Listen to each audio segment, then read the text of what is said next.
guys and dolls, Freedom Dad here, and early, fucking busy day today.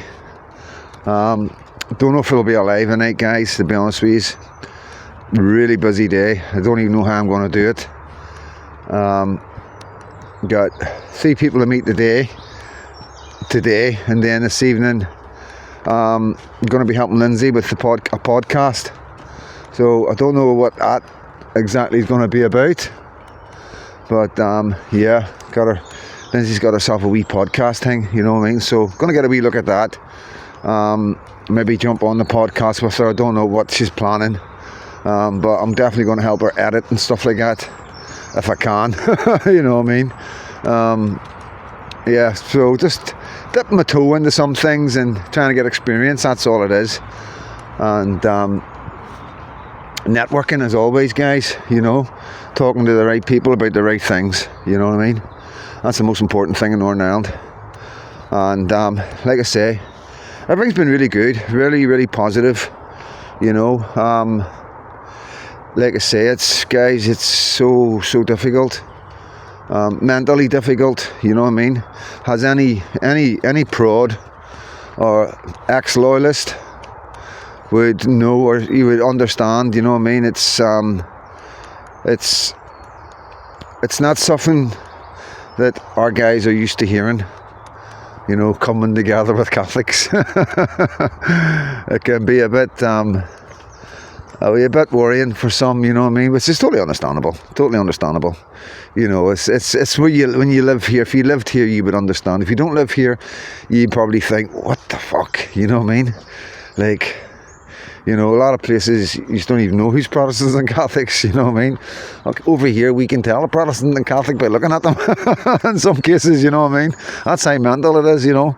And only people from here will understand that, you know what I mean? But it is true. But not true in every sense, you know what I mean? But it's, you know, you probably get 7 out of 10, both either side, with the, I guess, what religion each other were. But yeah, like I say, it's been quite positive, so it has. A lot of people can see the bigger picture. A lot of people, to be honest with you, like, quite a lot of guys, like, even when we were in the troubles, like when I was in prison, guys, you know, well, we would be, I don't know what you would call it, trained, educated, you know.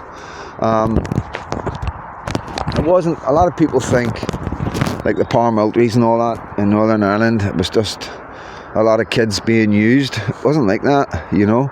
Yeah, we were used when we were really young, like going on to the streets and all that. But like, it depends who you were and what area you're in and at what organisation you're in as well, I suppose, you know what I mean? And it also depends who your commanders were, to be honest with you guys. You know, some commanders were better than others, you know what I mean? And I was just one of them lucky guys that had some amazing guys looking out for me, you know. And you know, one day I'll tell my story, you know what I mean? It's quite remarkable how things could have been so different from me, only for the older men above me, you know. And I've said that before to you. I know I've said that before, but you know, I was a wild child, a really wild child, and the wrong man could have had me doing fucking all sorts, you know what I mean? To be honest with you guys, you know, when you're 15, 16, 17, 18, you know, you know, when I look at the kids today, I can understand where things can go wrong, you know what I mean? Especially kids without parents, because remember, I didn't have any parents, you know what I mean? You know, my family were my friends, my fathers were my commanders, you know what I mean? And you know, because I was always known as a wee orphan, you know, I think that's why I wasn't used in any way, or, you know, people didn't take advantage of me. At the end of the day, I was loyal. You know, you could see that, you know, probably been tested many times that I don't even know about, you know what I mean? But the only thing mattered to me was my country and my brothers, you know. And I would have done whatever I was asked to do. And I would have died for my country, and I would have died for my brothers, you know what I mean? And I would have done as long as I needed to do in prison, you know. and that's not down to anybody else but my mother, believe it or not, you know what I mean? My mother was a proper loyalist, proper prod. All this chat, all the loyalist songs, all the parties at 12th and the 11th of July, 12th of July. She went to all the loyalist clubs. She would dress me up on the 12th of July when I was a wee boy. You know, every year she would dress me up in something different. You know what I mean? And I'd be standing on the Lisburn Road, next to Sandy Row, and watch the bands. And then when I was old enough to walk, I was in the Orange Order. You know, I joined the juniors. I used to hold the wee tassels for the big flags, and got my sash and everything, and quite, you know, that was before I was even 8. That was before my mum died, guys. You know what I mean? So yeah, there was no other direction I was going to go in. You know, without a doubt. And living in South Belfast in the village, and the bombs going off, you know, this is another thing, like, I have to make clear, you know what I mean, to a lot of people, with us young loyalists back in the 80s, you know, we were being bombed, we were being attacked, and we had an enemy, and, you know, we knew who the enemy were, and a lot of stuff got lost, you know what I mean, in translation, and it also, a lot of stuff politically was directed wrongly, I think, you know what I mean, directed towards Catholics, you know, right at the early days with Ian Paisley standing on the soapboxes outside the shipyard, and you know, where they made the planes in shorts, and that's the ones I know because of East Belfast, but you know, there was a division created between Protestants and Catholics for a greater goal, you know, and was it handled wrongly? Of course it was handled wrongly, but was that the only way the divide is, and so political parties could be powerful? Yeah, of course, you know what I mean. I don't want to stand here and badmouth anybody from the past, or any of our political leaders from the past. You know, I've got my own opinions, and I'll probably just keep them to myself, you know what I mean. But nobody got anywhere. We've never really got anywhere. Like I say, we've been fighting for the British Union all this time. We've been fighting for Parliament in Westminster to be part of that, and now we look at the negate, and it's quite confusing for me. You know, being brought up as a unionist and a loyalist and a Protestant, and everything in Britain is great, and all the Union Jacks, and now as 56, I look at Westminster and I look how they treat their civilians and how they put people in jail for freedom of speech, and I think, what are we fighting for? That's not something I want to be part of, you know, and that's how I feel, guys. And I know it might be hard for a lot of our unionists, Protestants, loyalists, whatever, ex-loyalists. No, there isn't, like, when I say loyalist, it's just loyal to our land, you know what I mean? But there's no paramilitaries, you know what I mean? It's, you know, a lot of people will argue with that there's still paramilitaries knocking about, but, you know, there really isn't, you know what I mean? Obviously it just doesn't go away like that, but at the end of the day, it's more community leaders now, because we still have problems. We have men who were brought up like me in the Troubles, men older than me that went through more than me, remember more than me. Come on, girl. And coming off that, we have families that are still affected because of the Troubles. I'm witnessing it with my own eyes. We're still seeing kids in their early 20s with serious problems because of what happened to us in the 90s and that, you know what I mean? Kids with no fathers, mothers with mental health, you know, like whole families affected by the Troubles, and still there today, you know. So it isn't easy, you know. It isn't easy. There's still see, this is the thing as well, you got to understand, there's no hatred, you know. I see more hatred in Scotland than I do here, you know. Obviously if you go into your right hardline areas, you know, which I will be going into soon, to bring the camera to it soon. Obviously I'll go into these places, but I don't just film everywhere and anywhere. But like, obviously I've got to get the green light and all that carry on, and I have to be careful of my own safety, and everybody needs to be in the same page for Freedom Dad to do things, but yeah, I'm getting there, slowly getting there, bit by bit, and hopefully by the end of this week I'll have the keys to Belfast. Yeah, so hopefully I'll feel a bit more better, a bit easier, and a bit more relaxed, and drop the security a wee bit by the end of this week. So yeah, that's how hard it is. That is how hard it is, and it's probably more in my head than anything else, to be honest with you guys. But it's just security, it's just safety. It's Northern Ireland, and it's marching season. Everybody's got the tunes in their head, and the bands are playing, and the songs are getting sung, everybody's getting excited for the 11th with the bonfires, and it's not the best time to be doing something like this.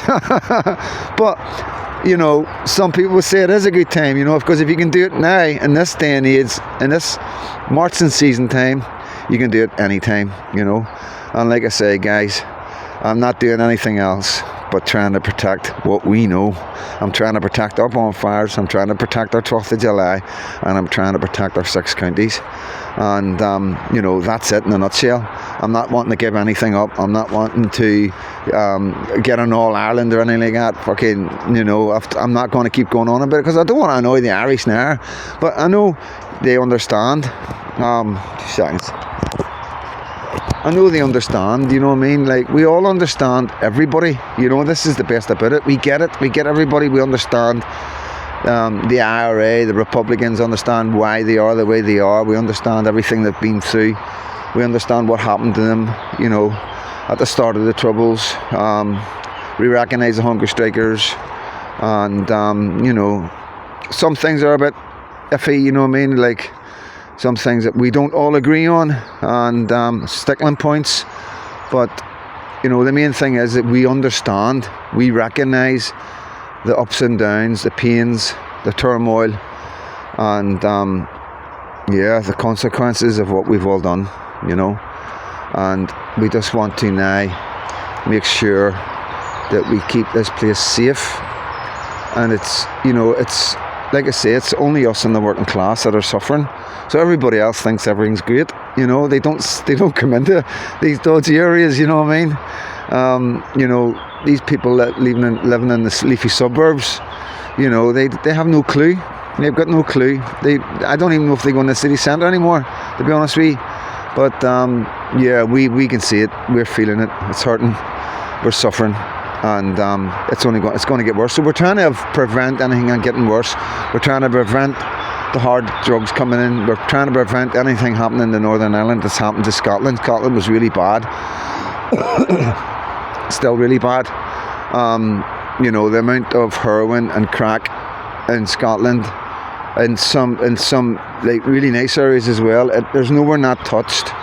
This is the thing with drugs. It affects everybody's families from everybody's class. And these snobs in the leafy suburbs that look down their noses at us are going to find that out very soon, if they don't start listening to us and paying attention to us, and not just turning away because we were part of the conflict or we were part of the Troubles. Like I keep on saying, guys, you know what I mean? There's a lot of guys that wouldn't be in prison. We'd never have seen the inside of a cell if it wasn't for them being born in Northern Ireland, Belfast or Londonderry, or /Derry. So, before I go, guys, because I'm really, really busy, I want to get this done and out of the way, but I have had a couple of my supporters talking about Niall and his rhetoric towards Tommy. So obviously I'm going to address it. So, with that kind of attitude, it tells me that he's not that clued up. That's the truth of it, guys, you know what I mean? And it's unfortunate, because I thought he was quite a smart man. But I think he is one of these guys, without offending him too much, I think he's got tunnel vision. He's not prepared to look outside the box, and he's not going to get anywhere with that like that, you know what I mean? He's going to get the support of some hardline Republicans if he keeps going the way he's going and stuff like that, But, personally, he needs to pay attention to what's going on around Ireland and not just in Ireland. You know, he's got to understand that we can help each other, and there's no need to be stuck in the past like that. And it also tells me that he's paying attention to mainstream media, which is very strange. You would think a man like that would do his research about Tommy, but maybe there's just a hatred there for England or Britain that's not going to leave the man. Maybe the man's full of hate deep down. Maybe his whole direction he's going in is a hateful direction. For any man to turn round and badmouth Tommy Robinson today, it's just full of hate, you know, and that's sad. That is sad. But, you know, maybe that's what drives him, you know, but it'll also bring him down. There's no two ways about it. But hey ho, you know, we can't save them all, can we, guys? Like I say, I've got no hate for the guy. I feel sorry for him. I feel sorry that he doesn't realise that what's going on around him, what other men have actually give to try and stop what's happening to his country. And you know, maybe one day, if the wrong government, if the right government don't get in Ireland, maybe he'll understand exactly what Tommy went through. And then maybe in 15 years he'll understand what we were trying to say and why we were trying to reach out. You know, it's his country, it's his people, it's his words, it's his ideas, it's his goals, his dreams and ambitions. What can we do about that? All I can say is good luck. So on that, I'm Freedom Dad, and God bless every single one of you.